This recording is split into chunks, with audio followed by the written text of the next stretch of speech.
को नमस्कार, मेरा सुप्रभात। कैसे हैं आप सभी लोग?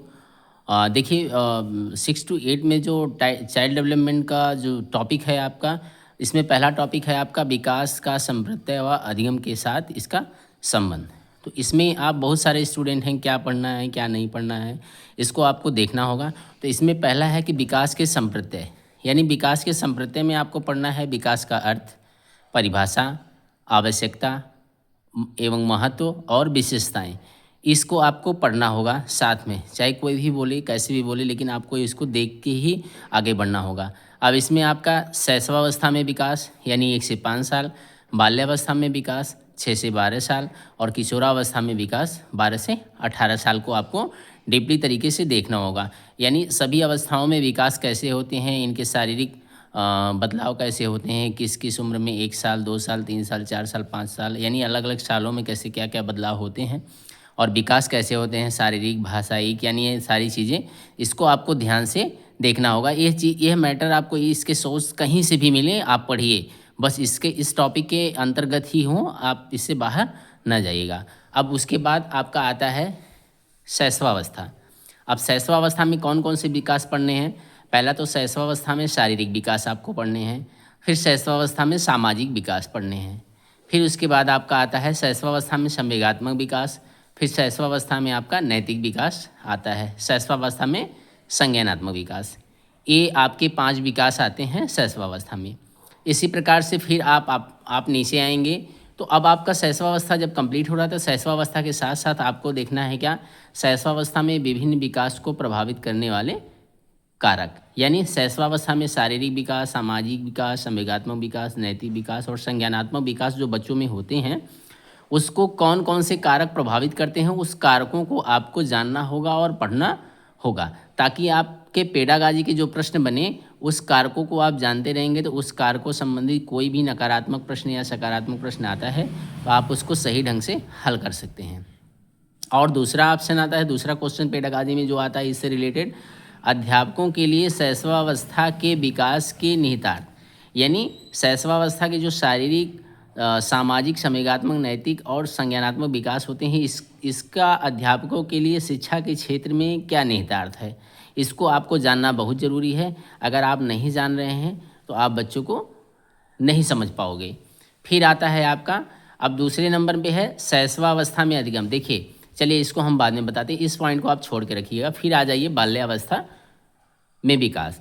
अब बाल्यावस्था में भी सेम उपरोक्त जैसा ही, जैसे ऊपर है वैसे ही इसमें भी है। बाल्यावस्था में सामाजिक विकास, शारीरिक विकास, संवेगात्मक विकास, संज्ञानात्मक विकास और नैतिक विकास। थोड़ा सा ऊपर नीचे हो गया है, इसके लिए आप घबराइएगा मत, वो सीक्वेंस नहीं बना पाया था। तो इसमें भी आपको बाल्यावस्था के सामाजिक, शारीरिक, संवेगात्मक, संज्ञानात्मक, नैतिक विकास सारे को आपको पढ़ना होगा। इसमें देखिए आपका आ गया यहाँ पर बाल्यावस्था में विकास को प्रभावित करने वाले कारक, यानी आपको वो सब कारक को पढ़ना है जो बाल्यावस्था में विकास को प्रभावित कर सकते हैं, उन सारे कारकों को आपको पढ़ना है। अब यह कारक कहीं से भी मिले, कहीं किसी भी प्रकार से मिले, आपको बस पढ़ना है। आप ये मत देखिए कि ये मैटर हमको कहाँ से मिल रहा है, बस आप ढूंढ ढूंढ के पढ़ते रहिए, कहीं से भी आपको मिल जाए किसी भी प्रकार से। फिर आ गया देखिए अध्यापकों के लिए बाल्यावस्था के विभिन्न विकास को के निहितार्थ, यानी बालक के जो विकास होते हैं सामाजिक, शारीरिक, संवेगात्मक, संज्ञानात्मक, नैतिक विकास, अब ये अध्यापकों के लिए इसका क्या निहितार्थ है, यानी जब आप अध्यापक बनते हो तो आप बाल्यावस्था, यानी बाल्यावस्था में 6 से 8 आते हैं, यानी 6 से 12 साल के एज में आते हैं, तो 6 से 8 साल के जो बच्चे आते हैं क्लास के आते हैं, तो उनके शिक्षा के क्षेत्र में क्या निहित अर्थ हैं, आपको यह चीज़ जाननी होगी। तो ही आप इससे रिलेटेड जो पेडागाजी के प्रश्न आएंगे आप अच्छे से सही ढंग से सही कर पाओगे। फिर ऊपर के जैसे बाल्यावस्था के जैसे देखिए आपका किशोरावस्था आ गया, किशोरावस्था में विकास।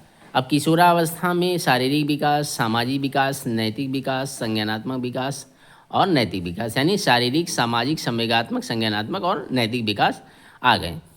तो किशोरावस्था में भी इन्हीं सारे विकास को आपको पढ़ना है। इसमें भी किशोरावस्था में विभिन्न विकास को प्रभावित करने वाले कारक को आपको पढ़ना होगा, यानी किशोरावस्था में कौन विकास को प्रभावित करने वाले, यानी शारीरिक विकास को, सामाजिक विकास को, संवेगात्मक विकास को, संज्ञानात्मक विकास को और नैतिक विकास को, यानी इन सारे विकास को कौन से कारक प्रभावित कर सकते हैं, ये सभी सारी चीज़ को आपको जानना बहुत ज़रूरी है। तभी आप एक शिक्षिका और शिक्षक होने के नाते आप कक्षा में, विद्यालय में बच्चों को उन सारे नकारात्मक प्रभावों से आप बच्चों को बचा के रखोगे और पेरेंट्स को आगाह करोगे और बच्चों के सामने आने वाली प्रॉब्लम को सीखने संबंधी सारे को आप समझ पाओगे और उनको सीखने में मदद कर पाओगे। फिर आगे आपका अध्यापकों के लिए किशोरावस्था के विकास में के निहितार्थ, यानी किशोरावस्था में जितने भी विकास हो रहे हैं शारीरिक, सामाजिक, संवेगात्मक, संज्ञानात्मक और नैतिक, इनके अध्यापकों के लिए क्या निहित अर्थ हैं, इसको आपको समझना बहुत ज़रूरी है। एज द टीचर के रूप में, आप शिक्षिका और शिक्षक के रूप में आपके लिए क्या इसका अर्थ है, क्या आप समझ रहे हो, किस प्रकार से इसका इस्तेमाल आप कर सकते हो बच्चों को समझने में, बच्चों के विकास में, उनके संज्ञानात्मक, सामाजिक और नैतिक, शारीरिक विकास के लिए, वो आपको समझना बहुत ज़रूरी है। अब यहाँ तक ये हो गया।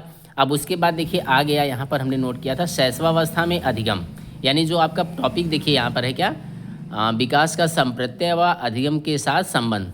अब आपको शैशवावस्था में अधिगम का मैटर जहाँ से भी मिल जाए, चाहे किसी भी बुक से, चाहे किसी भी वीडियो के माध्यम से, आप उसको पढ़िए। शैशवावस्था में बच्चे कैसे सीखते हैं, उनका विकास से और अधिगम से क्या संबंध है, यानी जो बच्चे देखिए जब बच्चे शारीरिक और मानसिक रूप से स्वस्थ रहते हैं तो उनका सीखने का भी स्तर उच्च लेवल का रहता है। तो ये सारे संबंध आपको अच्छे से पढ़ने होंगे। फिर बाल्यावस्था में अधिगम, यानी बाल्यावस्था में जो बालक सामाजिक रूप से सीखता है, शारीरिक रूप से सीखता है, संवेगात्मक रूप से, संज्ञानात्मक रूप से, नैतिक तरीके से सीखता है, वो सारे का जो है सीखने के साथ जो है विकास के साथ संबंध ये पूछा है। फिर आपका आ गया किशोरावस्था में अधिगम। तो यहाँ पर भी किशोरावस्था में भी जो विभिन्न अवस्थाओं के विकास के साथ साथ जो बच्चे सीखते हैं, अधिगम करते हैं, उन सारे बच्चों की एज वाइज जो आप अधिगम की श्रेणी को अलग अलग समझोगे, उसको यहाँ पर आपको पढ़ना होगा। यह मैटर कहीं से भी मिल जाए, आपको अच्छे ढंग से पढ़ लेना है ताकि पेडागाजी के प्रश्न जहाँ से भी पूछे। देखिए मैंने जो टॉपिक आपको तैयार किया है, तो ये सिर्फ जो 14-15 क्वेश्चन करते हैं, 12 से 14-15 क्वेश्चन, उसको नज़र में रखते हुए नहीं किया है। ये टॉपिक मैंने ऐसा तैयार किया है कि आपके इस फर्स्ट टॉपिक से आपका पेडागाजी का और एक पहला जो है भाग आता है 5 नंबर का, 12 नंबर का, 14 नंबर का, वो सारे इसमें इंक्लूड हैं।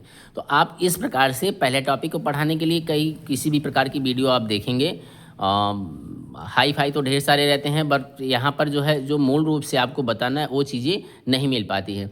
तो पहले टॉपिक में आप अगर वास्तविकता की तरह अगर देखें, सही तरीके से मायने में देखें, तो आपको इतनी टॉपिक को आपको देखते हुए पढ़ना है ताकि आप धीरे धीरे सारे टॉपिक को पढ़ लें। तो बाल विकास के संप्रत्यय और अधिगम के साथ संबंध से रिलेटेड कोई भी क्वेश्चंस आएंगे तो आप उसको राइट ही करोगे, रॉन्ग कतई नहीं करोगे।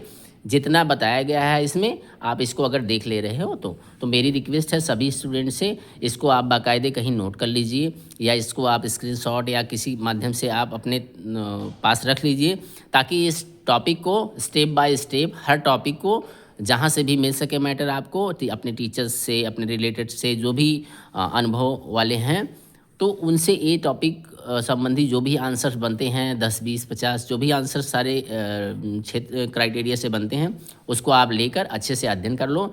आप इस टॉपिक से कोई भी क्वेश्चन गलत नहीं कर सकते हो।